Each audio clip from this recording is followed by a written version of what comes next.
And we start off with some breaking news coming in right now. Law Minister Kapil Sibil has expressed disappointment with the judiciary. Sibil has said that the Supreme Court should take the case of retired Judge AK Ganguly forward.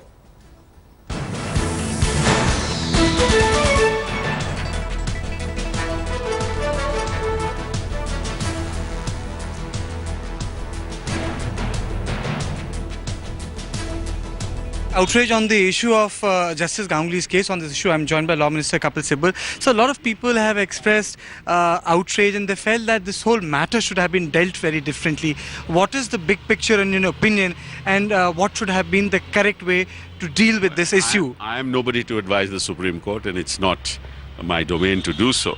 But I'm a little disappointed at the fact that an inquiry has been set up with reference to a man who was not a judge of the court at the point in time when the inquiry was set up. That inquiry found that he had made some sexual overtures and therefore violated the dignity of a woman.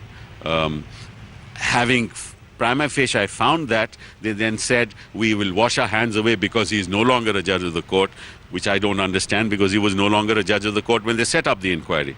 On issues like this, when a person who was at one time was the member of their own family, if they cast aside that matter in this fashion, it disappoints me. It disappoints me as a lawyer.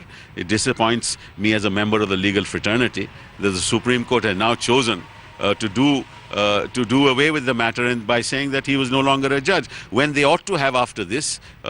If I had any say in the matter, they ought to have taken it up on the judicial side and taken it forward to its logical conclusion. And what has actually surprised people is that when UP has come out with a lot of pro-women legislations in past 1.5 years, this sort of decision has come in a completely different environment. You know, point is that the fact of the matter is the judge concerned must be judged from standards which are much higher than those that apply to ordinary mortals.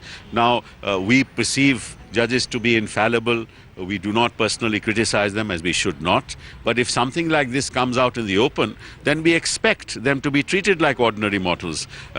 You know, and if the Supreme Court can monitor corruption, which it should, and monitor other things, I don't see why they are not moving forward judicially to protect the dignity of the woman. And what's the legal recourse now, since these observations have been made public? Is there a legal alternative to this? Not for me to advise.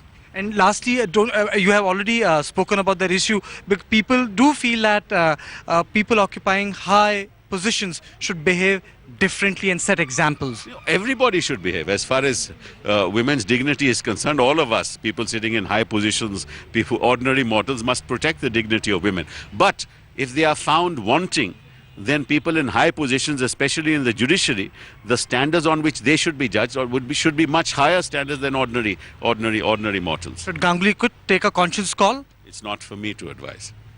We have sent email to her and we are awaiting her response. And sir, have you received the report from the Supreme Court? The report is already there in the website of the Supreme Court. Sir, what opinion has the Additional Solicitor General Siddharth Luthra given, sir, whether there should be a suo motu complaint filed by Delhi Police? Only this much I can say, that we have requested her to indicate time and place where a statement can be recorded. That's all. Thank you, sir. Thank you so much, sir.